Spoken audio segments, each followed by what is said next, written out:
Okay? It was no jiggy.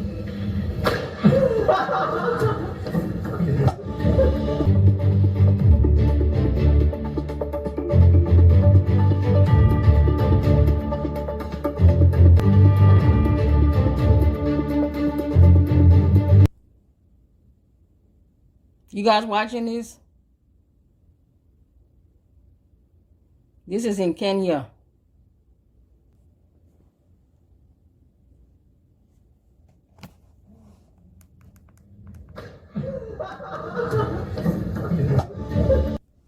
As much as this video is troubling, we know the Chinese, that's part of the culture. They're just, most of them, not all, of course. Why you think, I mean, years ago, the laws in China, you had to only have 2 children. If you have more, they had to kill your third baby. And they pay your neighbors to snitch on you. The government is just a mess. That we all know that. But so I'm not even surprised for Chinese to treat their citizens or somebody else's, another citizen, like that. Inhumane. It's not an unnatural thing. It's just becoming common. I wish and pray that the true Chinese who are true human beings, true Christians who really love humanity, that they will speak against this kind of evil and wicked behavior and practices without taking offense and being quiet and being silent. Just like me as an African and a Christian living in America, you search all my social media platform over the years, I have exposed the wickedness, the corruption, the diabolical evil plans and agendas by our leaders, whether they're political leaders or spiritual leaders. I expose them, not because I'm an African or a Christian, I have to be quiet. I expose evil, whether it comes in the skin of a black man, Chinese man, white man, period. Evil must be exposed. We who are considered the good and decent citizens of society, not that we're perfect, but if these kind of things can enrage you, you shouldn't keep quiet whether you're Chinese or African or not. When you see injustices, racism, sexism, any kind of abuse to humanity, and you have a heart, you're supposed to speak up against it, not be quiet because, oh, it's Chinese or it's African or it's white or it's black or less. No, we are human beings. And as citizens of this earth, we're not supposed to sit back and allow this to happen on our watch, on our shift. This is a Chinese man who owns a restaurant in Nairobi, Kenya. That's in Africa. He's in your country. You're working for him as literally a slave and you're being flogged. Is that not the greatest insult to you, our leaders, our brothers and sisters in Africa? Is that not the greatest insult to a human being? Can you see this happening in African man, in Kenya, an African man, in China, or in any European Western nation, having a European or Chinese man working for him and treating him as such? Are there any Chinese? Are there any Africans in Europe, in China, in Japan? Tell me how they treat you there. But what's even more troubling about all of that is the Kenya brother who's filming this video and he's laughing. To me, that pains my heart even more than what the Chinese man is doing to my brother. The fact that our own brothers and sisters are watching this, filming this, and he's laughing, that he finds this funny. They should all have gang up that Chinese man and flog him, give him a dose of his own medicine. But he's filming it and he's laughing. That one hurts even to me the most than being flogged.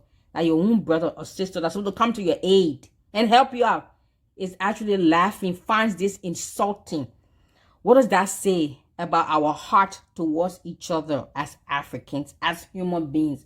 What does that say about your own heart? You know, I always say this and I will always say that Africa does not have a political, social, or economical problem. Africa has a heart problem. A heart lacking love and respect for herself and humanity. Because if that brother who's filming this and laughing in the background, if he had any kind of love and decency for his brother, he would intervene. Not sit there, watch, laugh, be entertained, and videotape it. Shame on him. Both him and the Chinese man should get the same. Both him and the Chinese man should get the same punishment. The Chinese man will be deported. Great. Because he is a citizen of Kenya, the black dude, he cannot be deported, but he needs to be punished. It's like you watching somebody being raped, and you videotape and you laughing. Are you not what's the word? An assassin? Excuse me. What's the word I want to use? Somebody help me. Are you not an accomplice to rape?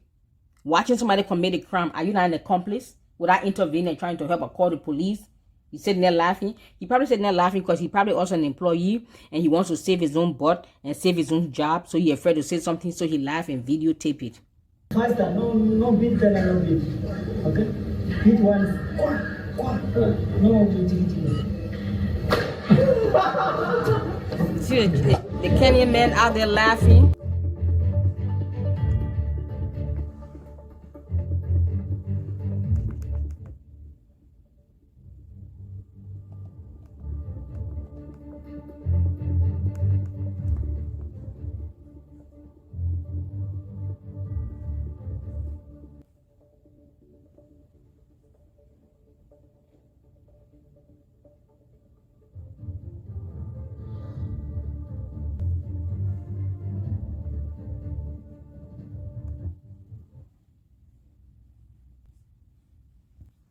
And this is the name of the Chinese restaurant in Kenya, Nairobi, Kenya.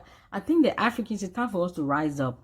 We are too complacent and we are so easy to forgive. We just forgive. You cannot allow somebody to come to your country and insult you, hire you as a bus boy, a restaurant boy, and then if you did something wrong, he flog you. For him to even do that, that means there's no law in the country. Does that mean that's how other Kenyan treat other Kenyans? Is that how Africans treat Africans, period? It's evident. I'm sure I can find videos of other African employees doing the very same thing, if not worse, to their fellow Africans. This is what happens when we ill treat each other. We shouldn't expect outsiders to treat us any better than how we treat ourselves. We should not expect, like many of, even in Black America, in America, the blacks will say, oh, the man did this and the man did that, and racism and sexism and colonialism. And yes, all of those things are bad and are evil. But we cannot expect the white man, the Chinese man, any man to treat us any better if we're not treating ourselves. If we are ill-treating and disrespecting and dishonoring and shaming ourselves, we shouldn't expect somebody else to treat us any better. Until Black lives and African lives begin to matter to Africans and to Blacks, we shouldn't expect it to matter to anyone else, whether in the continent or outside. This is Dagnet Strikes Again. Thank you.